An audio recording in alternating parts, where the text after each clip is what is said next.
자, 이제 1시간 반 정도 후에 대선 후보의 두 번째 TV 토론이 열립니다. 지난 1차 토론은 참 탐색전이었고 오늘은 검증과 공방이 더 치열해질 것이라는 전망이 많은데요. 누굴 뽑아야 하나 아직도 고민 중인 유권자들, 또 오늘 본방 사수를 할 청취자들을 위해서 지금부터 대선 토론 관전 포인트를 정리해 보겠습니다. 최창렬 용인대 교수 연결하겠습니다. 최창렬 교수님, 안녕하세요. 네, 안녕하십니까. 네. 오늘 토론도 주제 토론 그리고 자유 토론 이렇게 열리는데요. 여야가 함께 조율한 오늘의 주제가 2030 청년 정책, 또 코로나 방역 평가와 피해 대책이라고 하는데 청년 정책이 주요 주제로 포함된 것 아무래도 정치권이 2030 유권자에게 계속 상당한 주목을 하고 있었다. 이런 뜻으로 해석해도 되겠죠? 그렇죠. 과거에 2030은 좀 이념적으로 좀 진보적이다. 뭐 이런 평가들이 많았잖아요. 네. 근데 요즘 2030은 뭐 실용, 그리고 이제 자신들의 어떤 그 앞날, 미래 이런 것들에 대해서 대단히 민감한 세대거든요. 네. 그러니까 아무래도 400은 이제 좀 이재명 후보 쪽에 많이 기우는 측면이 없지 않아 있고 여론조사들 보면 말이죠. 예. 60대 이상은 또 이제 윤 후보 쪽이 좀 우세한 여론조사가 많이 나오고 네. 이에 비해서 2030도 뭐 윤 후보 쪽에 좀 치우친 여론조사가 있다 하더라도 대단히 그 어떤 이슈나 사안에 대해서 탄력적이거든요. 네. 다시 말하면 전형적인 스윙 보터다라는 거죠. 아하. 그러니까 중도층의 대표적인 세대라고 볼 수가 있고 네. 그래서 이들을 잡지 않으면 진다. 다시 말하면 2030 중도층 MZ세대라는 거. 이건 뭐 네. 거의 이번 선거의 공식처럼 되어버렸지 않습니까? 예. 그래서 아마 이번 토론회 이제 이번 토론회까지 4번 남았는데 네. 다른 토론회가 안 생긴단 말이죠. 음흠. 그래서 첫 주제를 이제 2030 청년표를 의식한 그런 것들로 봐야 될 것 같습니다. 아무래도. 네네. 네. 지난 1차 토론에 대한 평가가 많이 엇갈렸습니다. 그러다 보니까 네. 이번 2차 토론에 대한 기대 준비 상당할 텐데요. 특히 양강 후보, 이재명, 윤석열 두 후보, 교수님께서 전문가로 보시기에 어떤 전략을 가지고 나올 것이다라고 예상이 되십니까? 글쎄 지난 토론회 때는 이제 처음에 윤 후보가 이재명 후보에게 대장동 포문을 열면서 네. 게다가 심상정 후보까지 협공에 들어갔단 말이죠. 예. 그러다 보니까 뭐 느낀 사람들에 따라 다르겠지만 제가 보기에는 이재명 후보가 조금 긴장된 면이 분명히 있었어요. 아하. 심 후보까지 이제 뭐 투기 세력과 결탁한 거냐, 무능한 거냐, 뭐 이렇게 치고 나오니까 뭐 네네. 이런 이제 이게 있었는데 아마 오늘도 이제 윤석열 후보가 그쪽에 전 많은 화력을 집중할 것 같고 네. 이재명 후보는 뭐 그런 이제 캠프 내에서 그런 뭐 지적을 받았을 것 같고 해서 음흠. 대장동 건에 대해서 어떤 논리로 방어할 것이냐. 지금까지의 그 이재명 후보의 방어 논리가 너무 이제 많이 들어왔던 논리들이거든요. 많이 노출됐죠. 반복됐고요. 네, 예. 공공개발을 국민이 막았던 거다. 뭐 이런 네. 논리들. 네. 그래서 단군대 최대 치적이다. 이런 게 잘 이제 안 맥힌 게 지난 1차 토론 때 드러났거든요. 예. 그런 부분에 어떤 전략 변화가 있을 것이냐의 문제고 네. 또 하나 뭐 이따 말씀을 하실 것 같긴 합니다만 네. 지금 최근에 아주 뜨거운 이슈들이 많이 생겼어요. 누가 예. 2, 3, 4일 사이에. 네. 다시 말하면 이제 그 이재명 후보 부인 김혜경 씨 관련된 거 그리고 윤 후보가 이른바 적폐청산 수사에 관련된 거, 이 네. 발언한 거 말이죠. 예. 이런 것들이 뭐 다른 여러 가지 민생 주제도 있고 많이 있다 하더라도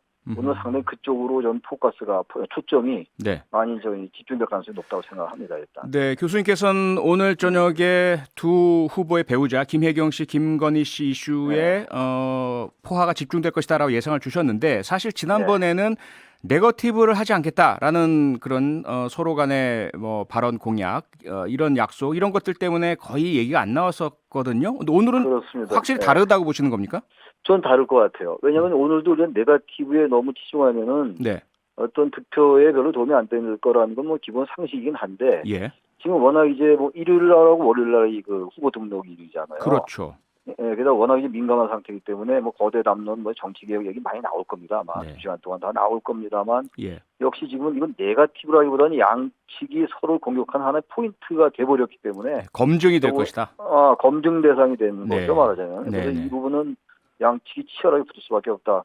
만약에 네거티브이기 때문에 계속 소극적으로 임하는 후보가 전 제가 보기에는 불리할 수 있을 것 같긴 해요. 예. 정치공학으로 들어가는 거죠, 뭐 이제는. 네네. 그리고 뭐 2, 3일 내 많은 이슈가 쏟아졌다고 말씀하셨는데 그중에 하나가 또 윤석열 후보가요. 문재인 정부의 적폐 수사를 하겠다라는 발언이지 않습니까? 그렇죠. 이 부분을 이재명 후보가 공격의 포인트로 삼을까요? 어떻게 보십니까? 저는 뭐 상당히 수위 높게 공격할 것 같은데요. 네. 이 부분에 대해서 이제 윤 후보와 이 후보가 이제 첨예하게 맞붙을 것 같은데. 예. 윤 후보가 이제 그 청와대의 문 대통령이 직접 사과를 요구했던 거 아닙니까? 네.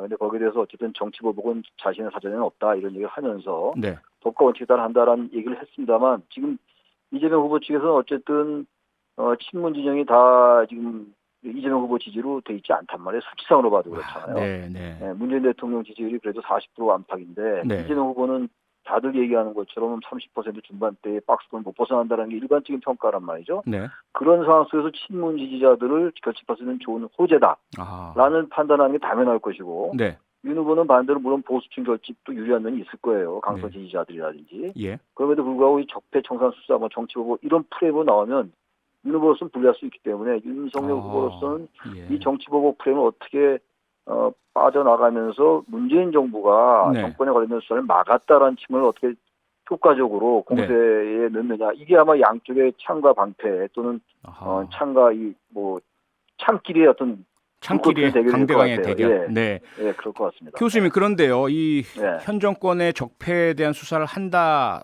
또는 그것이 문제다라는 공방이 친문이나 혹은 반문이 아닌 일반 중도층 유권자 표심에는 어떤 영향을 미칠 것이라고 보십니까? 그러니까 중도층이 지금 이제 적폐 수사, 그러니까 이 프레임이 어떻게 될 거냐가 저는 결정적일 것 같아요. 중도층에는. 네. 양쪽 지지자들에게야 표심의 변화가 없을 거고, 또 그러겠죠. 이제 결집 효과를 가져올 거고요. 예. 중도층이 문재인 정부가 이제 여러 가지 수사, 원전 관련 경제성 조작 의혹 사건이라든지 울산시장 선거 개입 사건 이런 것들에 대해서 네. 윤석열 후보가 검찰에 있을 때였지만 법무부 추미애 장관 측은 막았다라는 인식을 갖는 중도층들은 윤 후보 쪽에 동의를 할 것이고 네. 반대로 아무리 그래도 후보가 정치보복이라는 으로 이해될 수 있는 그렇게 인식될 수 있는 말을 꺼내느냐라고 아하. 생각한다면 그런 중도층은 이재명 후보에게 갈 수 있는 것이기 때문에 네. 이 지금 오늘 토론회가 굉장히 전 분수령이 될 것 같아요. 네. 양 후보가 이 부분을 직접 자신의 생각과 상대방의 공격, 수비, 방어가 서로 맞닥뜨릴 테니까 네. 저는 어느 중도층에게 어느 쪽으로 확 쏠린다라고 아직은 예단하기 좀 어렵다. 네. 그렇게 생각합니다. 예.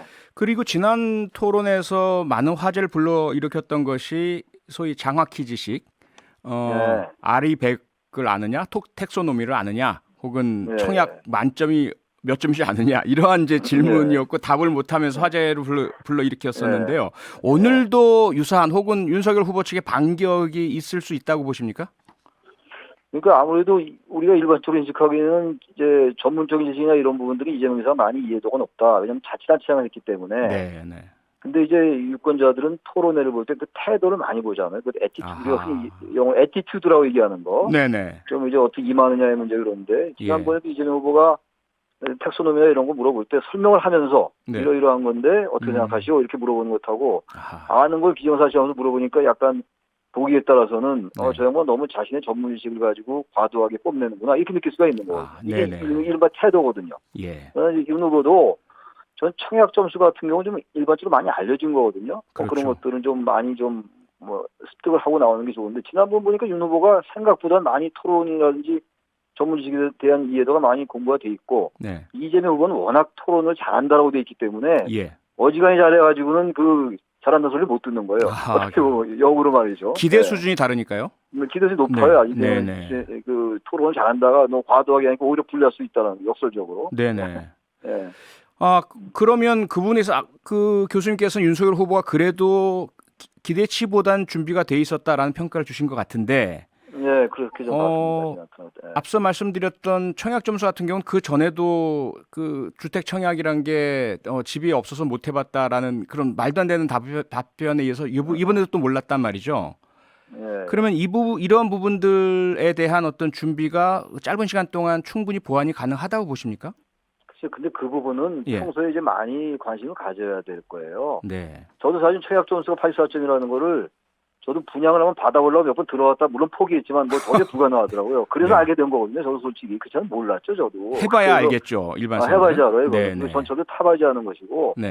단지 이제 그거를 알고 모르고가 결정적으로 이렇게 유권자들에게 어떤 가는 자가 되지 좀 않을 것 같긴 한데 그러나 거기에 영향받는 유권자도 있죠. 어쨌든 윤 후보도 이번에 이제 지난번에 텍소노미라든지 아리백 이런 것 때문에 그쪽 분야에 대한 기후 변화 이런 것들 전문적인 분야들이지 않습니까?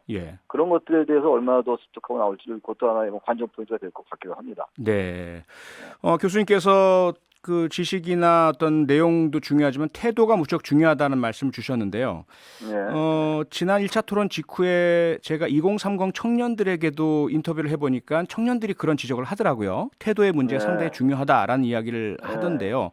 네. 그래서 그런가 윤석열 후보는 국민께 진정성 있는 태도를 보여드리겠다. 그러면 이 네. 태도만으로 이재명 후보가 지적하는 무능의 문제, 이 태도가 좋으면 무능의 문제도 보완이 되고 돌파가 될까요? 태도와 무능은 뭐 이게 보완제는 아니니까요. 이게 네. 대체제도 아니고 저는 다른 레벨의 이제 사안들인데 예. 일단 지나치게 무능해 보인다면 태도가 아무리 좋아도 안 되겠죠. 아하, 예.